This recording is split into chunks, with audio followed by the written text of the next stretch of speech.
इंसाफ का माना क्या है? हर हकदार को उसका हक दो। पड़ोसी हैं तो उनका हक अदा करो, रिश्तेदार हैं तो उनका हक अदा करो, माँ बाप हैं तो उनका हक अदा करो, औलाद है तो उनका हक अदा करो, भाई बहन हैं उनका हक अदा करो, बीवी है उसका हक अदा करो। जब जितना ज़्यादा हुकूक की पासदारी रखी जाएगी, मुआशरा उतना ही खुशगवार होगा, और जितना ज़्यादा हक मारे जाएंगे, बेचैनी उतनी ही बढ़ती जाएगी, परेशानियां उतनी ही बढ़ती जाएंगी। इंसाफ कहते हैं हर हकदार को उसका हक दिया जाए। आका फरमाते हैं ऊतु कुल्ला ज़ी हक़्क़िन हक़्क़ा, हर हक वाले को उसका हक दो।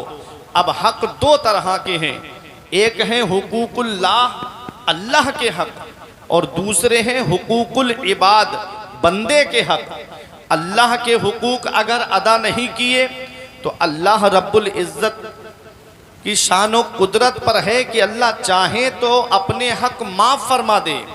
लेकिन बंदों का जो हक है, जो हुकूकुल इबाद है, किसी का पैसा आप मार के बैठे हैं, किसी की ज़मीन पर नाजायज़ कब्ज़ा कर लिया है, बेशक, या किसी का हक आपने मारा है, जब तक वो बंदा माफ़ नहीं करेगा, क़यामत में अल्लाह भी माफ़ नहीं फरमाएगा। ये हुकूकुल इबाद आज हम ध्यान नहीं देते, आज इन हुकूकुल इबाद पर हम तवज्जो नहीं देते। मेरे अजीज़ों, ये दुनिया चंद दिन की है। हम इस दुनिया में रहने कितने दिन के लिए आए हैं? अभी चंद सालों पहले कोरोना काल में तुमने नहीं देखा, बड़े बड़े दौलत वाले, पैसे वाले गंगा नदी के किनारे बेगोरो कफन पड़े हुए थे, घर वाले लेने तक नहीं गए, परिजन उठाने तक नहीं गए, औलाद देखने तक नहीं गई। किस्मत वाला है वो बाप जो औलाद के कांधे पे कब्रिस्तान चला जाए, नसीब वाली है वो औलाद जो बाप के कांधे पे कब्रिस्तान चली जाए, किस्मत वाला है वो रिश्तेदार जो रिश्तेदार के कांधे पे कब्रिस्तान चला जाए। जाना सभी को है, इस हाल में दुनिया से मत जाना कि इधर जनाजा उठे, उधर मोहल्ले के लोग कहें एक जुआरी का जनाजा जा रहा है, एक शराबी का जनाजा जा रहा है, एक अय्याश का जनाजा जा रहा है, आलिमों और हाफिजों की बुराइयां करने वाले का जनाजा जा रहा है, मस्जिद और मदरसों में खुराफात फैलाने वालों का जनाजा जा रहा है। इस हाल में मत जाना, बल्कि इस हाल में जाना कि इधर जनाजा उठे, उधर इमाम साहब कहें गद्दार मुस्तफ़ा का नहीं, वफादार मुस्तफ़ा का जनाजा जा रहा है, गुलामे रसूल का जनाजा जा रहा है। जब इस हाल में जाओगे तो यही कहोगे ये नाज ये अंदाज हमारे नहीं होते, दामन में अगर टुकड़े तुम्हारे नहीं होते, बेदाम ही बिक जाइए। बाजारे नबी में इस शान के सौदे में खसारे नहीं होते, मिलती ना अगर भीख हुजूर आपके दर से, इस ठाठ से मंगतों के गुजारे नहीं होते। नारे तकबीर, नारे रिसालत, नारे गौसियत, मसलकी आला हजरत मौलाना फुरकान मंजरी।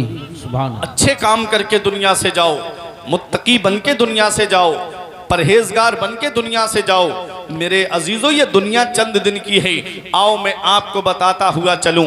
अल्लाह फरमाता है इंसाफ करने का हमको हुक्म दे रहा है, और इंसाफ किसे कहते हैं? हर हकदार को उसका हक दिया जाए। हुकूकुल इबाद में, बंदों के हक में सबसे पहला हक जिसका है वो माँ बाप हैं। सबसे पहला हक बंदों के हुकूक में जिसका है वो माँ बाप हैं। माँ बाप अल्लाह रब्बुल इज़्ज़त की वो अजीम नेमत हैं, इसका पता हमें तब चलता है जब बाप की चारपाई घर से उड़ती है, जब माँ की चारपाई घर से उड़ जाती है, तब हमें एहसास होता है आज कितनी बड़ी सपोर्ट मेरे घर से चली गई, आज कितना बड़ा साया मेरे सर से चला गया। मेरे अजीज़ों, जब तक बाप जिंदा होता हम उसकी कद्र नहीं करते, जब तक माँ जिंदा होती हम उसकी कद्र का एहसास नहीं करते। मेरे अजीज़ों, जिस दिन माँ की चारपाई घर से उड़ती है उस दिन एहसास होता है कि आज कितनी बड़ी सपोर्ट मेरे घर से चली गई। माँ क्या है ये उससे पूछिए जिसके सर से माँ की ममता का साया चला गया। बाप क्या है उससे पूछो जिसके सर से बाप की शफकत का साया चला गया। ये हमारे कारी यूसुफ रजा संभली साहब यहाँ तशरीफ फरमा है। अभी कुछ दिनों पहले इनकी वालिदा का इंतकाल हुआ। परवरदिगार आलम उनको जन्नत में आला मकाम अता फरमाए। परवरदिगार आलम उनके गुनाह सगीरा और कबीरा को माफ फरमाए। बताऊं मैं आपको माँ क्या होती है?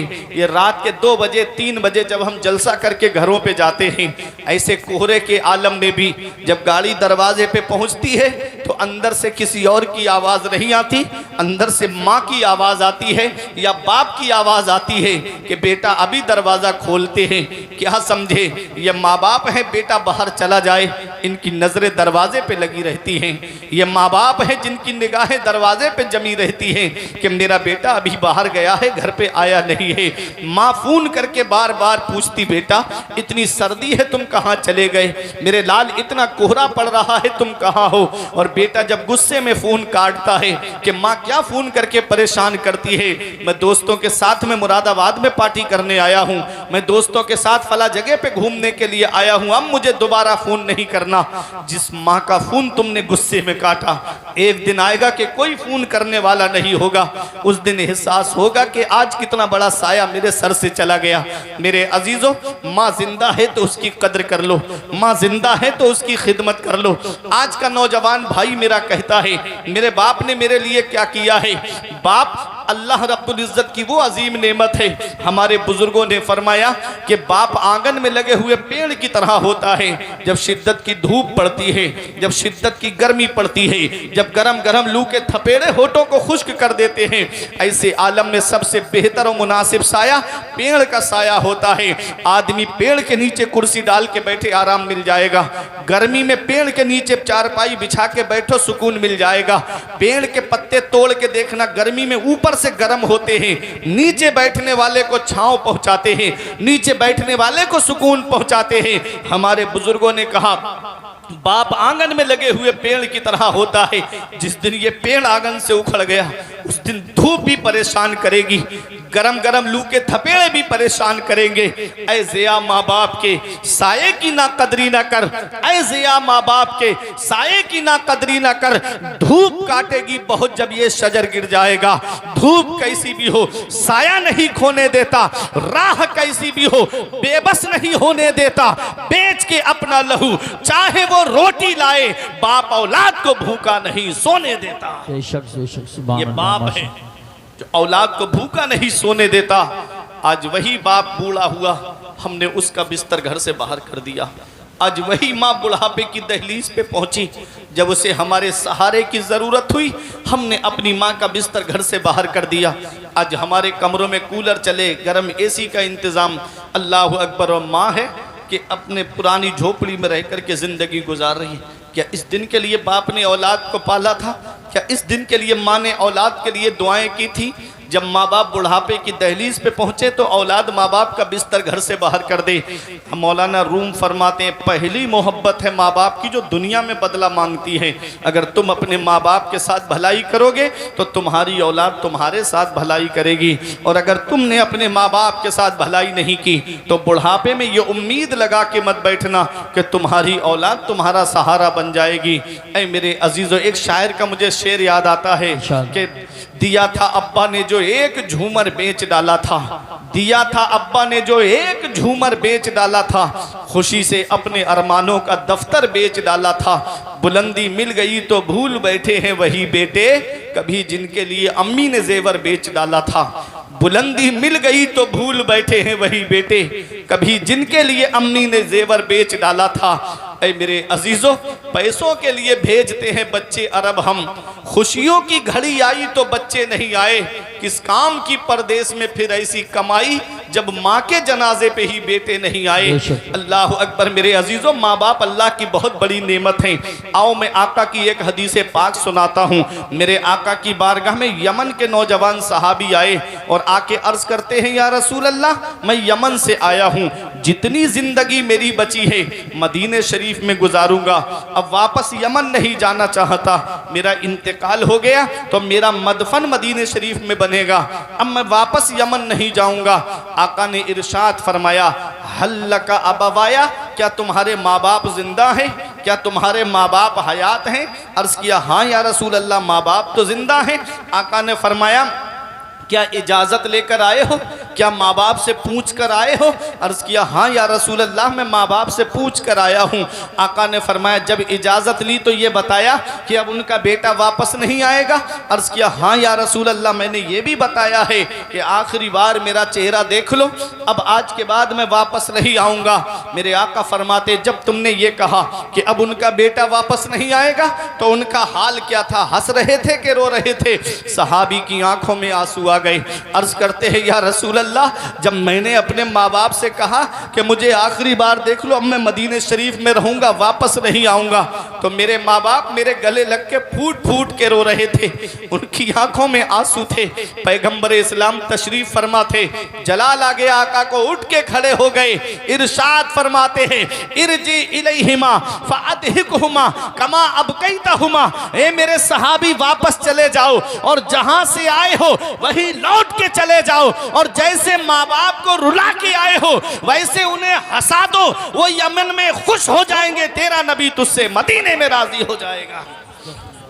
ओ माँ बाप को सता करके उम्रे के टूरों पे टूर करने वालों, ओ माँ बाप को सता करके बगदाद के चक्करों पे चक्कर लगाने वालों, माँ बाप एक एक पैसे की दवाई के लिए परेशान हैं और बेटा अजमेर की बड़ी देग में पैसे डाल कर आ रहा है, माँ बाप एक एक पैसे की दवाई के लिए परेशान है और बेटा शिमला मसूरी नैनीताल की सैर कर रहा है। याद रखना आका फरमाते हैं जिससे उसके माँ बाप राजी उससे अल्लाह राजी, उसका रसूल राजी, और जिससे उसके माँ बाप नाराज उससे ना अल्लाह राजी ना उसका रसूल राजी। घर में रूठे हुए माँ बाप को मना लो, वो हाथ उठा के दुआ कर देंगे। आका फरमाते हैं माँ बाप की दुआ औलाद के हक में ऐसे कबूल होती है जैसे नबियों की दुआ उम्मत के हक में कबूल होती है। दुकान में बरकत नहीं है तो माँ बाप से दुआएं कराओ, कारोबार में बरकत नहीं है तो माँ बाप से दुआएं कराओ, घरों के अंदर सुकून नहीं है तो माँ बाप से दुआएं कराओ, मुसीबतों ने घरों का दरवाजा देख लिया है तो माँ बाप से दुआएं कराओ। मेरे सर से मेरी सारी मुसीबत डाल देती है, मेरी माँ मेरे दामन में दुआएं डाल देती है। परेशान हो अंधेरों से तो जाओ माँ के कदमों में, वो जब चाहे मुकद्दर में उजाले डाल देती है। माँ बाप की दुआएं लिया करो।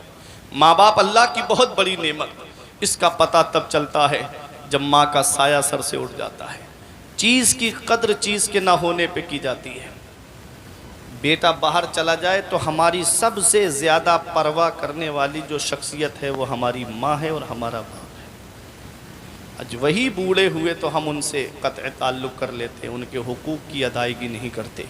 अल्लाह कुरान में क्या फरमाता है? 15वां पारा अल्लाह फरमाता है वक़ज़ा रब्बुका अल्ला तअबुदू इल्ला इय्याहु व बिल वालिदैनि इहसाना इम्मा यबलुगन्ना इंदकल किबरा अहदुहुमा औ किलाहुमा फला तकुल लहुमा उफ़्फ़िन वला तनहरहुमा वक़ुल लहुमा क़ौलन करीमा। अल्लाह फरमाता है हुक्म दिया तेरे रब ने कि अपने रब के सिवा किसी की बंदगी ना करो और अपने माँ बाप के साथ में हुस्न सलूक करो, अपने माँ बाप के साथ में भलाई करो। इम्मा यबलुगन्ना इंदकल किबरा अहदुहुमा औ किलाहुमा, वो दोनों बुढ़ापे को पहुँच जाएं या उनमें का कोई एक बुढ़ापे को पहुँच जाए, अल्लाह फरमाता है तो उन्हें उफ़ भी नहीं कहना है, उन्हें झिड़कना नहीं, उनसे जब भी बात करना है वक़ुल लहुमा क़ौलन करीमा, जब भी बोलना तो मोहब्बत से बोलना, जब भी बोलना तो प्यार से बोलना। क्या मतलब? मतलब ये है हमारे उलमा फरमाते हैं कि औलाद को माँ बाप से ऐसे बात करनी चाहिए जैसे ग़ुलाम अपने आका से बात करता है, जैसे नौकर अपने मालिक से बात करता है, जैसे नीचे का अधिकारी बड़े अधिकारी से बात करता है। मेरे अजीज़ों, अगर बाप रास्ता चल रहा है बिला वजह अगर औलाद बाप के आगे चले तो ऐसी औलाद को बेअदबों में शुमार किया जाता है। बाप अल्लाह की बहुत बड़ी नेमत है, माँ अल्लाह की बहुत बड़ी नेमत है। अल्लाह कुरान में फरमाता है वक़्फ़िद लहुमा जनाह ज़ुल्ल मिनर रहमा वक़ुर रब्बिरहमहुमा कमा रब्बयानी सगीरा। अल्लाह फरमाता है अपने माँ बाप के लिए मेहरबानी का बाजू बिछाओ और ऐसे दुआ करो अल्लाह मेरे माँ बाप पे ऐसा रहम फरमा जैसा उन्होंने बचपन में मेरे ऊपर रहम किया था। बाप कितनी मोहब्बत करता है अपनी औलाद से। ये हाजी साहब हैं, अपने बेटे से कितनी मोहब्बत करते हैं, अपने बेटे से कितना प्यार करते हैं। आज नबी की सुन्नत इन्होंने अदा की है, अकीका किया अपने बेटे का। बाप क्या होता है इसका पता तब चलता है जब हम खुद बाप बनते हैं, जब खुद की औलाद होती है ना, तब एहसास होता है कि बाप क्या होता है। आज हमारी औलाद की तबीयत ख़राब हो जाए, हम संभल के डॉक्टरों के दरवाजे पे जाएंगे, यहाँ फ़ायदा नहीं होगा मुरादाबाद लेकर के जाएंगे, वहाँ के डॉक्टरों से फ़ायदा नहीं हुआ तो दिल्ली वगैरह लेकर के जाएंगे।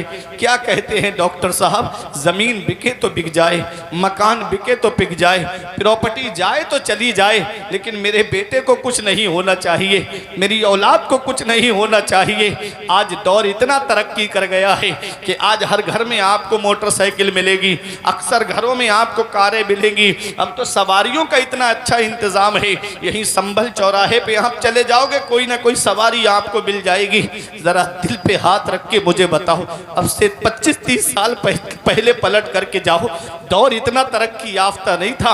आज अक्सर हर तरफ आपको सीमेंटेड रोड मिलेंगे, पहले कच्ची सड़कें हुआ करती थी। मेरे अजीजों, पहले सवारियों का इतना इंतजाम नहीं था जितना सवारियों का इंतजाम आज है। जरा सोचो, अपने बचपन को गौर करो। आज हमारी औलाद बीमार पड़ी, हम रातों में डॉक्टरों के घरों के चक्कर लगाते हैं। आज जिस बाप की खांसी अच्छी नहीं लगती, जिस माँ का बोलना आज हमको अच्छा नहीं लगता, जब बचपन में हम बीमार पड़े थे, यही हमारी बूढ़ी माँ है जिसने सर्दी में अपनी चादर अपनी औलाद को उड़ा दी, खुद तो ठिठरती रही लेकिन बेटे को सर्दी लगने नहीं दी।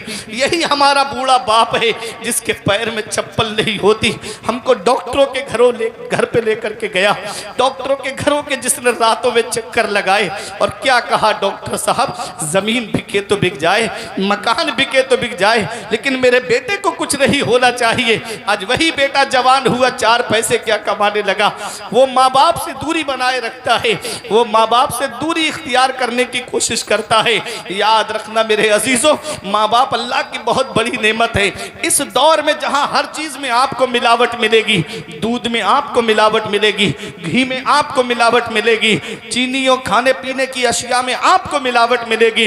इस मिलावटी दौर में अगर बगैर मिलावट के कोई चीज है तो वो माँ बाप की मोहब्बत है, जिसमें कोई मिलावट नहीं होती है। जो अपनी औलाद से मोहब्बत करते हैं तो सच्ची मोहब्बत करते हैं। बेशक सुभान अल्लाह। नारे तकबीर, नारे रिसालत, नारे गौसियत, मसलकी आला हजरत मौलाना फुरकान मंजरी साहिब। अपने बचपन को याद करो। अल्लाह फरमाता है अपने माँ बाप के लिए ऐसे दुआ करो, अल्लाह मेरे माँ बाप पे ऐसा रहम फरमा जैसा उन्होंने बचपन में मेरे ऊपर रहम किया था।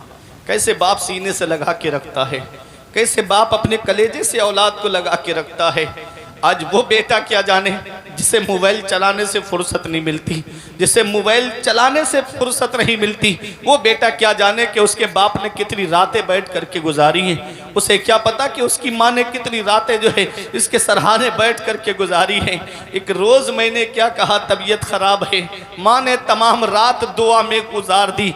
अल्लाह अकबर मेरे अजीज़ों, ये माँ है, ये बाप है जिसके हुकूक से आज औलाद भागती नजर आ रही है। इल्ला माशा अल्लाह कुछ ऐसे भी बेटे हैं जो माँ बाप की खिदमत करते हैं। एक पैगाम दूंगा अपने अजीजों को कि अगर अल्लाह ने 3-4 बेटे दिए हैं तो एक बेटा मदरसे में जरूर भेज देना, एक बच्चे को आलिम या हाफिज जरूर बना देना। जब दुनिया में सब साथ छोड़ जाते हैं ना माँ बाप का, मैंने देखा है जो जिस बेटे के पास दीनी तालीम होती है वो अपनी माँ की खिदमत करने को अपनी जन्नत समझता है, अपने बाप की खिदमत करने को जन्नत समझता है। और दुनियावी तालीम हासिल करने वालों को भी मैंने देखा, कोई शहर में हॉस्पिटल खोल के रह रहा है, कोई अपना इंजीनियर है तो अलग ऑफिस बना करके रह रहा है। बाप के इंतकाल का वक्त करीब आया, लाखों रुपये जिस औलाद की पढ़ाई पे खर्च किए, लाखों रुपये जिसकी तालीम पे खर्च किए, वो तो ऑफिस बना करके हॉस्पिटल बना करके अलग अलग अपनी जिंदगी गुजार रहे हैं। और बाप है इधर बिस्तरे मर्ग पे लेटा हुआ है, रूह निकलने में दुश्वारी हो रही है। बाप कहता है कि मेरे बेटों को बुला दो, तो कोई कहता है अभी वक्त नहीं मिल रहा है, कोई कह रहा है कि टिकट नहीं मिल रहा है, कोई कहता है कि कल आ जाऊंगा, आज बहुत जरूरी काम है ऑफिस का। मेरे अजीजों, और कभी देखना जिस बेटे को आलिम या हाफिज बनाया है वो दौड़ के आएगा अपने वालिद के पास में और कहता है अब्बा क्या बात है। अब्बा अगर कहेंगे बेटे बहुत तकलीफ हो रही है तो वही बेटा सरहाने बैठ करके सूरह यासीन की तिलावत करता हुआ नजर आएगा। मेरे अजीजों, मैं सबको नहीं कहता, बड़े बड़े फर्माबरदार बेटे भी है, लेकिन अक्सरियत इसी तरफ है। मेरे अजीजों के बुढ़ापे में माँ माँ बाप से दूरी इख्तियार कर ली जाती है। आप चाहते हो कि बुढ़ापे में जिंदगी सुकून से गुजरे, तो एक बेटे को आलिम या हाफिज जरूर बना देना, ताकि जब बंटवारे की लड़ाइयां बेटे लड़ रहे हो तो यही बेटा सरहाने बैठ करके कुरान की तिलावत कर रहा हो, यही बेटा मुसल्ले पे खड़े हो के नमाज पढ़ा करके दुआ करे, रब्बना ग़फ़िरली वले वालिदैया वलिल मुमिनीना यौम यक़ूमुल हिसाब। ये अल्लाह मुझे बख्श दे, मेरे माँ बाप को बख्श दे और तमाम मोमिनीन को बख्श दे। वो दुआ जमीन के ऊपर करेगा, अल्लाह उसके माँ बाप को जमीन के नीचे बख्श देगा। सुभान अल्लाह, माशाअल्लाह। ये मेरे अजीजों, मरने से पहले मरने की तैयारी करो। मूतू कबला अन तमूतू, मरने से पहले मरने की तैयारी करो। ये दुनिया चंद दिन की है। माँ बाप के हुकूक औलाद पर बहुत हैं। मैं आपको बता दूं, एक सहाबी आए आका की बारगाह में, या रसूल अल्लाह, मेरे माँ बाप का इंतकाल हो गया है, तो क्या उनके हक मेरे ऊपर से ख़त्म हो गए? आका ने फरमाया 5 हक हैं जो अभी बाकी हैं, बाकी जितने हुकूक हैं वो इन्हीं 5 की ज़िम्न में आते हैं। मेरे आका ने इरशाद फरमाया, पहला हक माँ बाप का ये है उनके इंतकाल के बाद में अस्सलातो अलैहिमा, कि उनकी नमाज जनाजा पढ़े। औलाद क्या करे? उनकी नमाज जनाजा पढ़े। और दूसरा हक आका फरमाते अल इस्तिग़फ़ारु लहुमा, औलाद अपने माँ बाप के लिए बख्शिश की दुआ करती रहे, औलाद अपने माँ बाप के लिए मग़फ़िरत की दुआ करती रहे। 2, तीसरा हक माँ बाप का ये है, उनका इंतकाल हो जाए तो मेरे आका फरमाते हैं कि माँ बाप की वजह से जो रिश्ते कायम हैं, जो रिश्ते हैं, माँ की तरफ से ननिहाल का रिश्ता, बाप की तरफ से ददिहाल का रिश्ता, इन रिश्तों को ख़त्म ना किया जाए माँ बाप के इंतकाल के बाद में, बल्कि औलाद इन रिश्तों को बाकी रखे। अगर उनकी बेटी है तो अपनी बहन से रिश्ता बाकी रखे, अगर उनकी बाप की बहन है तो फूफी से रिश्ता बाकी रखे, ख़त्म ना करे उनके इंतकाल के बाद में। मेरे अजीज़ों, मेरे आका हुजूर सल्लल्लाहु ताला अलैहि वसल्लम फरमाते हैं, सिल मन क़ता का, जो तुझसे रिश्ता तोड़े तो उससे रिश्ता जोड़, और जो तुझ पे जुल्म करे तो उसे माफ़ कर दे। आज अल्लाह माफ़ करने वालों को पसंद फरमाता है, अल्लाह माफ़ करने वालों को पसंद फरमाता है। मेरे अजीज़ों, 3 हक हो गए। पहला हक नमाज जनाजा पढ़े औलाद अपने माँ बाप की, दूसरा हक ये है कि उनके लिए बख्शिश और मग़फ़िरत की दुआ करती रहे, और तीसरा हक ये है कि जो रिश्ते माँ बाप की वजह से कायम हैं उन रिश्तों को बाकी रखे। चौथा हक ये है कि जो वादा माँ बाप ने दुनिया में किया और वो पूरा ना कर सके, वो जायज़ वादा है तो औलाद उसे पूरा करे। 5वां हक ये है कि जो उनके दोस्त थे, जिनसे उनके ताल्लुकात थे, वो औलाद उनका अदब करती रहे बाद में, लेकिन शर्त यह है कि ईमान वाला हो, शर्त यह है कि सुन्नी सहीहुल अक़ीदा हो। कहीं ऐसा ना हो कि उनका रिश्ता बदमज़हबों से है तो आप जो है वो उनका भी अदब व एहतराम करें। जो सुन्नी सहीहुल अक़ीदा है उसके लिए शरीयत के अहकाम लागू होते हैं। तो ये तो हुए माँ बाप के हक़। अब मैं आखिरी बात बताऊं, फिर तकरीर को ख़त्म करूं, वक्त ज़्यादा हो गया है। औलाद के हक़ क्या है माँ बाप के ऊपर? ये तो माँ बाप के हुए ना कि औलाद माँ बाप की खिदमत करती रहे, औलाद माँ बाप की फर्मा बरदारी करे, माँ बाप जिस चीज़ के लिए कहें अगर वो जायज़ हुक्म है तो औलाद को पूरा करना उसके लिए ज़रूरी है। तो औलाद के भी तो हक़ हैं माँ बाप के ऊपर। पैगम्बर इस्लाम क्या फरमाते हैं? आका फरमाते अद्दिबू औलादकुम अला सलासे खिसाल। आका फरमाते अपनी औलाद को 3 बातें सिखाओ। कितनी बातें सिखानी हैं? 3 बातें सिखानी हैं। औलाद के क्या हक़ है माँ बाप के ऊपर? तो सुनो, जब बच्चा पैदा हो तो माँ बाप को चाहिए कि उसका अच्छा सा नाम रखें। आज नाम कैसे कैसे रखे जाते हैं वो तो आपको भी मालूम है। ये इमाम साहब हैं, आप देखें, अगर ये इस्लामी नाम बताते हैं तो आदमी कहता है क्या हज़रत पुराने नाम बता रहे हो, आज के दौर का कोई बढ़िया सा नाम बताओ। मेरे अजीज़ों, हमारी कामयाबी आगे जाने में नहीं है, हमारी कामयाबी पीछे जाने में है। हम जितना आगे बढ़ेंगे तबाही की तरफ जाएंगे, और जितना पीछे जाएंगे नबी के ज़माने के करीब जाएंगे उतने ही हम कामयाब रहेंगे। वो मुअज़्ज़ज़ थे ज़माने में में मुसलमान होकर और हम ख्वार हुए तारीक़ कुरान होकर दरसे कुरान अगर हमने भुलाया होता, ये ज़माना न ज़माने ने दिखाया होता।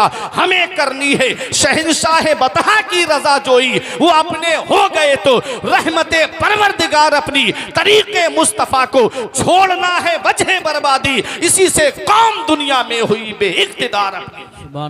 आज हमने नबी की शरीयत पर चलना छोड़ दिया, नबी के बताए तरीके पे चलना छोड़ दिया, नबी के बताए रास्ते पे चलना छोड़ दिया। पैगंबर इस्लाम फरमाते हैं सबसे अच्छा नाम अब्दुल्ला अब्दुर्रहमान है।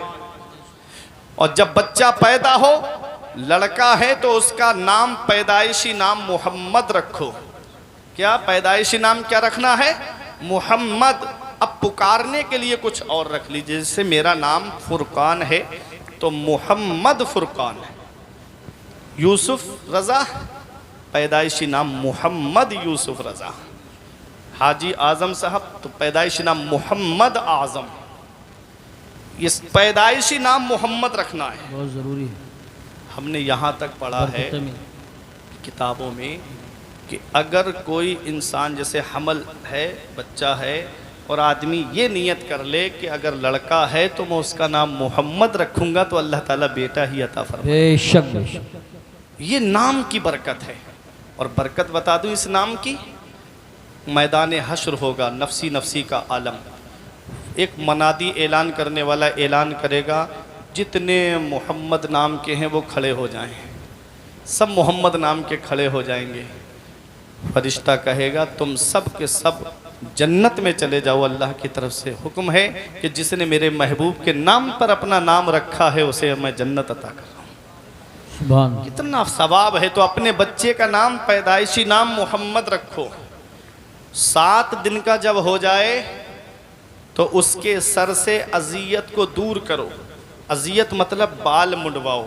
मेरे आका हुजूर सल्लल्लाहु अलैहि वसल्लम ने अपने नवासे हज़रत इमाम हसन और इमाम हुसैन का 7वें दिन अकीका किया। 7वें दिन बाल मुंडवाए और बालों के बराबर चांदी सदका की आका ने। लड़का है तो उसके लिए 2 बकरे और लड़की है तो उसके लिए 1 बकरी।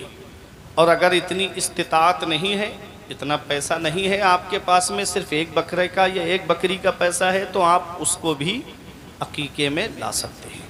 अकीका सुन्नत है। अकीका है क्या? देखो, आज एक पैगाम लेके जाओ। आज हम बच्चे का अकीका नहीं करते, लेकिन जब छठी वगैरह होती है तो उसमें हम कितना खर्चा कर देते हैं। उसमें गोश्त तो बनता ही है, जो मेहमान आते हैं उनके लिए ज़ियाफ़त का तो इंतज़ाम होता ही है। तो क्या अच्छा होता कि उस मौके पे हम अकीका कर देते और वही गोश्त मेहमानों की ज़ियाफ़त के लिए इस्तेमाल में ले आते, तो नबी की सुन्नत भी अदा हो जाती और मेहमानों की मेहमान नवाजी भी हो जाती। उस मौके पे हम सुन्नत अदा नहीं करते नबी की। कितना सवाब है अकीके का। अकीके में क्या दुआ पड़ी जाती है? दुआ पड़ी जाती, ए अल्लाह, इस जानवर के गोश्त के सदक़े में मेरे बच्चे के गोश्त को सलामत रख, इसकी हड्डियों के बदले में मेरे बच्चे की हड्डियां सलामत रख, इसके बालों के सदक़े में मेरे बच्चे के बालों को सलामत रख। अल्लाह उनकी हिफाजत फरमाता है, अल्लाह उन आज़ा की हिफाजत फरमाता है। तो हमें अपने बच्चों का अकीका करना चाहिए। आज हमारे यहाँ पर बच्चे पैदा होते हैं, बच्चे तुम्हारे यहाँ पर भी पैदा होते हैं, लेकिन कुछ ही दीनदार ऐसे होते हैं कि जो बच्चों के अकीके के मौके पर या बच्चों के बर्थडे के मौके पर अल्लाह और उसके रसूल को याद करते हैं। वरना ऐसे ऐसे हालात बन गए हैं कि कोई डांस पार्टी लेकर के आ रहा है, कोई सिर्फ डीजे ला के दरवाजे पे बच्चे अपने आप नौजवान लड़के नाचते हुए नजर आते हैं। ये हाल आज मुसलमानों का हो गया है। कभी गुजरो मुसलमानों की बस्तियों से, और जब मुसलमानों को नाचता हुआ देखा जाता है तो अफसोस होता है। और डॉक्टर इकबाल का वो शेर याद आता है कि वज़ा में तुम हो नसारा तो तमद्दुन में हुनूद, ये मुसलमान है जिन्हें देख के शर्माए यहूद। यूं तो मिर्जा भी हो, सैयद भी हो, अफगान भी हो, तुम सभी कुछ हो, बताओ कि मुसलमान भी हो। ये मुसलमानों का हाल हो गया। ऐ मेरे मेरे नौजवानों, याद रखना, आपको एक पैगाम दे के जा रहा हूं। और रात रात भर मोबाइल की स्क्रीन पे जागने वालों, और रात रात भर फिल्में देख के सोने वालों, और कानों में ईयरफोन ईयरबड्स ब्लूटूथ लगा करके रोड पे गाने सुन के गाड़ियां तेज दौड़ाने वालों, अगर इसी हाल में मौत आ गई तो कौन है जो कब्र में तुम्हारे काम आएगा? गाने सुन करके रात में सो गए, आंख कब्र में जाकर के खुली तो कौन है जो तुम्हारे काम आएगा? फिल्में देख के सो गए, आंख कब्र में जाकर के खुली तो कौन है जो तुम्हारे काम आएगा? अपना रिश्ता नबी की बारगाह से मजबूत कर लो, अपना रिश्ता नबी की चौखट से मजबूत कर लो। जहां बाप बेटे के काम नहीं आता, जहां भाई भाई के काम नहीं आता, जहां रिश्तेदार रिश्तेदार के काम नहीं आते हैं, वहां मदीने वाले मुस्तफा अपने गुलामों के काम आते हैं, अपने आशिकों के काम आते हैं। कब्र में सरकार आए तो मैं कदमों पे गिरूं, जब फरिश्ते मुझे उठाएं तो मैं उनसे यूं कहूं, अब तो पाए नाज से मैं ऐ फरिश्तों क्यों उठूं, मर के आया हूं यहां इस दिलरुबा के वास्ते। अच्छे काम करो, मुत्तकी बनो, परहेजगार बनो मेरे अजीजों। जब बच्चा 7 दिन का हो जाए तो उसके बालों को मुंडवाओ और उसका अकीका करो। अब आके मेरे आका हुजूर सल्लल्लाहु अलैहि वसल्लम ने क्या हमको पैगाम दिए हैं। देखो बच्चे की तरबियत कैसे करनी है, हमको बच्चे को कैसे शरीयत के माहौल में ढालना है। जब बच्चा 7 साल का हो जाए तो उससे कहो कि नमाज पढ़। जब 7 साल का हो जाए तो नमाज पढ़ने के लिए कहो, और जब 10 साल का हो जाए तो मार मार के नमाज पढ़वाओ। मारने का मतलब ये नहीं कि लाठी डंडों से मारो, मारने का मतलब ये नहीं कि उसके गाल पे मारो। हदीस पाक है, मेरे आका फरमाते हैं, नहा रसूलुल्लाह सल्लल्लाहु अलैहि वसल्लम अनिल ज़र्ब फिल वजह व अनिल वस्म फिल वजह। आका ने चेहरे पे मारने से मना फरमाया है, चेहरे पे जख्म लगाने से आका ने मना फरमाया है। बाज आदमी को, भाई को हमारे गुस्सा आता है तो बच्चों के चेहरे पे, गाल पे थप्पड़ तमाचा मारते हैं। कभी बीवी पे गुस्सा आया तो बीवी के मुंह पे तमाचा मारते हैं। आका ने चेहरे पे मारने से मना फरमाया। क्यों?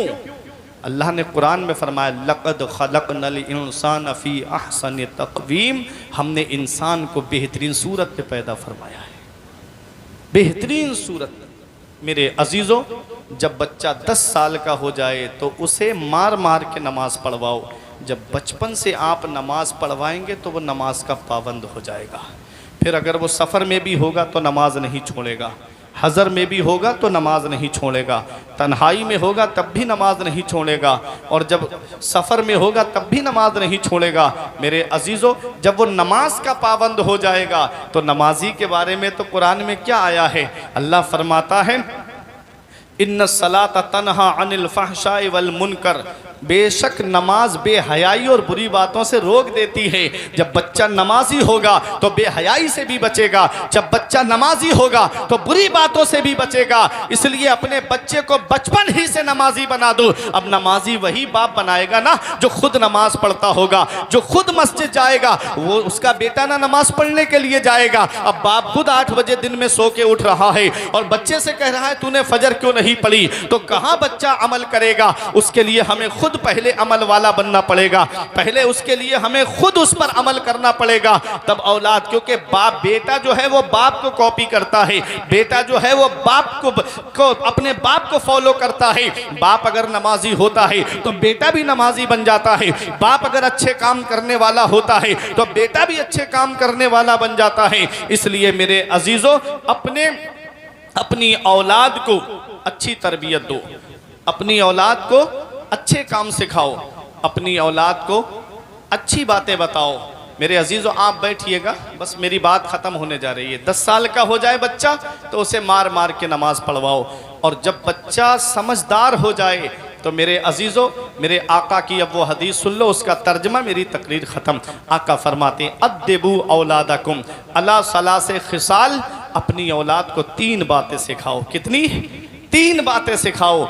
आका फरमाते हैं, हुब्बे नबीयकुम, उनके दिल में नबी की मोहब्बत डाल दो। वह हुब्बे अहले बैती, आका फरमाते हैं मेरे अहले बैत की मोहब्बत डाल दो। और तीसरी बात आका ने फरमाई, व क़िराअतिल कुरान, और अपनी औलाद को कुरान पढ़ना सिखाओ। कितनी बातें आका ने? 3 बातें फरमाई। औलाद के दिल में नबी की मोहब्बत डाल दो, औलाद के दिल में अहले बैत की मोहब्बत डाल दो, औलाद को कुरान पढ़ना सिखाओ। ये 3 बातें ऐसी हैं। देखो, नबी की मोहब्बत जहन्नम से बचाती है, अहले बैत की मोहब्बत जहन्नम से बचाती है। और जब कुरान की तालीम तुम्हारे बच्चे के पास में होगी तो तुम्हारा बच्चा हर मोड़ पे कामयाब नजर आएगा, तुम्हारा बच्चा हर महाज पे कामयाब नजर आएगा। किसी भी मोड़ पे बच्चा नाकाम नहीं होगा जब कुरान की तालीम उनके पास होगी, जब तुम्हारे मजहब की तालीम उनके पास होगी, जब तुम्हारे दीन की तालीम उनके पास में होगी। तो यूनिवर्सिटी और कॉलेजों में ईमान के लुटेरे बैठे हुए हैं। तुम्हारे बच्चे के पास जब दीनी तालीम होगी तो कोई उनके ईमान को लूट नहीं पाएगा, उनके अकीदे को कोई लूट नहीं पाएगा। अहले बैत की मोहब्बत उनके दिल में डालो, नबी की मोहब्बत उनके दिल में डालो। मेरे अजीजों, जिसके दिल में नबी की मोहब्बत है वो किसी मोड़ पे नाकाम नजर नहीं आते हैं। जिनके दिल में नबी की मोहब्बत होती है, देखो उनकी शान क्या होती है। हजरत बिलाल हबशी के दिल में नबी की मोहब्बत है।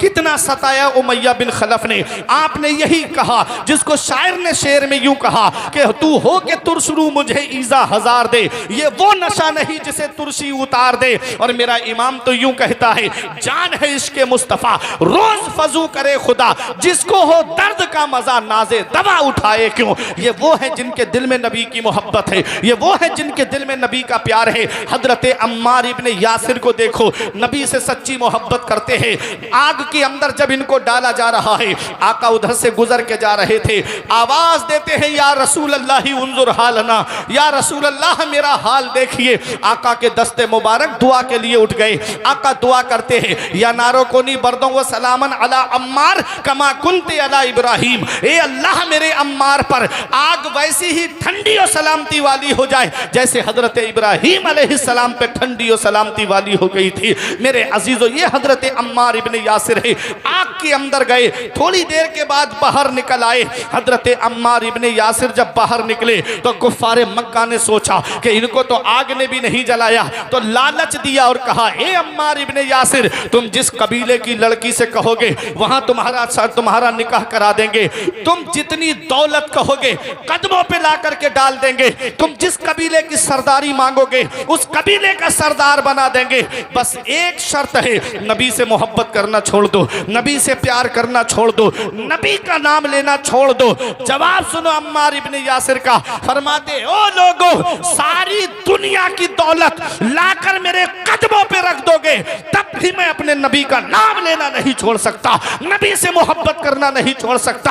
आला हजरत पुकार के कहते हैं, उनका मंगता पांव से ठुकरा दे वो दुनिया का ताज, उनका मंगता पांव से ठुकरा दे वो दुनिया का ताज, जिसकी खातिर मर गए मुनीम रगड़ कर एड़ियां, ताजे रूहुल कुद्स के मोती जिसे सजदा करे रखती हैं कितना वकार, अल्लाहु अकबर एड़ियां। ये नबी के गुलामों की शान है, ये नबी के आशिकों की शान है। इसलिए अपनी औलाद के दिल में नबी की मोहब्बत डाल दो, अपनी औलाद के दिल में नबी का प्यार डाल दो। अब दूसरी बात आका फरमाते हैं, मेरे अहले बैत की मोहब्बत उनके दिल में डाल दो। अपनी बच्चियों को हजरत फातिमा का पर्दा बताओ, अपनी बच्चियों को हजरत ज़ैनब का पर्दा बताओ, अपनी बच्चियों को हजरत सकीना का पर्दा बताओ। कभी इर्तिदाद की तरफ नहीं जाएंगी। जब तुम्हारी बच्चियों के हाथ में सीरत फातिमा की किताब होगी, सीरत ज़ैनब की किताब होगी, सीरत सकीना की किताब होगी, उनको मोबाइल नहीं सीरत फातिमा की किताब उनके हाथ में दे दो, कभी इर्तिदाद की तरफ नहीं जाएंगी। वो जानेंगी हजरत फातिमा का पर्दा क्या है, हजरत ज़ैनब का पर्दा क्या है, हजरत सकीना का पर्दा क्या है। वो हजरत फातिमा जिन्होंने अपने शौहर अली शेर खुदा से कहा, जब मेरा इंतकाल हो जाए तो मेरा जनाजा रात के अंधेरे में निकालना। अली शेर खुदा कहते हैं, दोनों आलम के मालिक व मुख्तार की बेटी हो फातिमा। ऐसा क्यों? कहा कि जिस फातिमा के सर के बाल को आसमान के चांद और सूरज ने भी नहीं देखा है, उसके जनाजे पर किसी गैर महरम की नजर ना पड़े। अल्लाह अकबर, ये पर्दा है हजरत फातिमा का। मेरा इमाम कहता है, जिनका आंचल ना देखा महो महर ने, उस रिदाए नुजाहत पे लाखों सलाम। सैयदा जाहिदा तैयबा ताहिरा जाने अहमद की राहत पे लाखों सलाम। खूने खैरुर रसूल से है जिनका खमीर, उसकी बेलौस तीनत पे लाखों सलाम। ये हजरत फातिमा का पर्दा है, ये हजरत फातिमा के पर्दे की शान है। वो हजरत ज़ैनब, हजरत अब्दुल्ला बिन सहल कहते हैं कि मैं 15 साल हजरत ज़ैनब के घर का पड़ोसी रहा। मैंने पर्दे में भी छुपी ज़ैनब नहीं देखी। पर्दे में औरत जब कभी घर से निकलती है तो नज़र आ जाती है कभी कभी। वो कहते हैं मैंने पर्दे में भी छुपी ज़ैनब नहीं देखी। कितना पर्दा रहा होगा उनका, कितनी शान है उनके पर्दे की। और वो हज़रत सकीना जब ये काफ़िला यजीद के दरबार में जा रहा था तो जब दमिश्क में दाखिल होने वाला था तो मेरे नबी के एक सहाबी ने देखा कि ये तो नवासे रसूल का सर है। तो वो रोते हुए आए और जब करीब आए तो कुछ दिरहम और दीनार की थैली लेकर के हज़रत सकीना के पास आए और कहा कि ये आप मुझसे कबूल कर लीजिए। आपने फरमाया मुझे नहीं चाहिए ये, और तुम कौन हो जो इस बेकसी के आलम में हमारी मदद कर रहे हो? यहाँ तो कोई हमारी मदद के लिए आगे नहीं बढ़ रहा है, तुम कौन हो? कहा मैं तुम्हारे नाना का गुलाम हूँ, मैं तुम्हारे नाना का सहाबी हूँ। तो हज़रत सकीना ने कहा ये दिरहम हमको नहीं चाहिए, जिसके हाथ में मेरे बाबा के सर वाला नेज़ा है ये दिरहम उसको ले जाके दे दो और उससे कहो कि ये सर मुबारक लेके आगे चला जाए, हमारे करीब से दूर चला जाए। तो कहा इससे आपको क्या फ़ायदा होगा? तो हज़रत सकीना ने कहा कि ये सर मुबारक हमारे बराबर में चल रहा है तो लोगों की नज़रें हमारे चेहरों पे पड़ रही हैं। जब ये सर मुबारक आगे चला जाएगा तो नज़रें सबकी सर मुबारक पे होंगी, हमारा पर्दा महफूज रहेगा। ये अपनी बच्चियों को बताओ कभी इर्तिदाद की तरफ नहीं जाएंगी। अपनी बच्चियों को हज़रत फ़ातिमा का पर्दा बताओ, अहले बैत की शान बताओ उनको। अपने बच्चों को, अपने बेटों को इमाम हुसैन की इस्तिकामत बताओ, इमाम हुसैन का सब्र बताओ। आका फरमाते हैं मेरे अहले बैत की मोहब्बत उनके दिल में डाल दो, मेरे अहले बैत का प्यार उनके दिल में डाल दो। और अहले बैत क्या हैं, पंजतन क्या हैं? आका ने फरमाया राई तो लैलता उसरिया भी अला बाबिल जन्नत मकतूबा। आका फरमाते जब मैं मेराज को तशरीफ़ ले गया तो मैंने जन्नत के दरवाज़े पे लिखा हुआ देखा। सहाबा ने अर्ज़ किया आका क्या लिखा हुआ था? आका फरमाते हैं लिखा है ला इलाहा इल्लल्लाहु मुहम्मदुर रसूलुल्लाह। कलमा शरीफ लिखा है और लिखा है अलीयुन हिब्बुल्लाह, फ़ातिमतो खियारतुल्लाह, अल हसन वल हुसैन सिफ़वतुल्लाह व अला बाग़िदिहिम लानतुल्लाह। मेरे आका फरमाते जन्नत के दरवाज़े पे मेरा नाम लिखा हुआ है और लिखा है कि अली अल्लाह का महबूब है, फ़ातिमा अल्लाह की पसंदीदा बंदी है, हसन और हुसैन अल्लाह के चुनीदा बंदे हैं, और जो इनसे बुग़्ज़ रखता है, जो इनसे नफ़रत करता है, उस पर अल्लाह की लानत है। मेरे अजीज़ों क्या समझे, जन्नत के दरवाजे पे मेरे नबी का नाम लिखा है, जन्नत के दरवाजे पर मौला अली का नाम लिखा है, जन्नत के दरवाजे पर हजरत फातिमा का नाम लिखा है, जन्नत के दरवाजे पर हसनैन करीमैन का नाम लिखा है। मैं शायर अहले सुन्नत भाई हसीबुर रहमान के मकान पर जाऊं तब तक घर के अंदर दाखिल नहीं होगा जब तक शायर साहब की इजाजत नहीं होगी। मैं नकीब अहले सुन्नत कारी यूसुफ रजा संबली के मकान पर जाऊं तब तक घर के अंदर नहीं जा सकता जब तक कारी साहब की इजाजत नहीं होगी। मैं मौलाना इमरान नईमी साहब के मकान पर जाऊं जब तक घर के अंदर नहीं जा सकता जब तक नईमी साहब की इजाजत नहीं होगी। अरे जन्नत के दरवाजे पर किसका नाम लिखा है? दुनिया का हाल ये है कि जब तक घर वाले की इजाजत नहीं होती है हम घर के अंदर नहीं जा सकते। जन्नत के दरवाजे पर मेरे नबी का नाम लिखा है, जन्नत के दरवाजे पर मौला अली का नाम लिखा है, जन्नत के दरवाजे पर हजरत फातिमा का नाम लिखा है, जन्नत के दरवाजे पर हसनैन करीमैन का नाम लिखा है। जब तक पंजतन इजाजत नहीं देंगे किसी का बाप भी जन्नत में दाखिल नहीं हो सकता है। अल्लामा हसन कहते हैं बाग जन्नत के हैं बहरे मदह खाने अहले बैत, तुमको मुज़दा नार काए दुश्मनाने अहले बैत, उनकी पाकी का खुदाए पाक करता है बयां, आया ये ततहीर से जाहिर है शाने अहले बैत, बेअदब गुस्ताख फिरके को सुना दे ऐ हसन, यूं कहा करते हैं सुन्नी दास्ताने अहले बैत। तो मेरे अजीज़ों अहले बैत की मोहब्बत अपनी औलाद के दिल में डालो। तीसरी बात कुरान पढ़ना सिखाओ, कुरान की तालीम अपने बच्चों को सिखाओ। हज़रत अब्दुल्ला इब्न मसूद फरमाते हैं मन अरदल इल्मा फ़अलैहि बिल कुरान, जो तालीम का इरादा करे, जो एजुकेशन का इरादा करे, जो शिक्षा का इरादा करे, उसे चाहिए कि वो पहले कुरान की तालीम हासिल करे। पहले अपने बच्चों को कुरान पढ़ना सिखाओ, फिर फिर उसके बाद चाहे डॉक्टर बनाओ चाहे इंजीनियर बनाओ, जब कुरान और हदीस की तालीम उनके पास होगी तो वो अपने ईमान का सौदा करते हुए नज़र नहीं आएंगे। वो फिर काम भी करेंगे तो रज़ाए इलाही के लिए काम करेंगे। परवरदिगार आलम हम सबको अमल की तौफीक अता फरमाए। ये चंद बातें थी मैंने जो आपके सामने बयान की।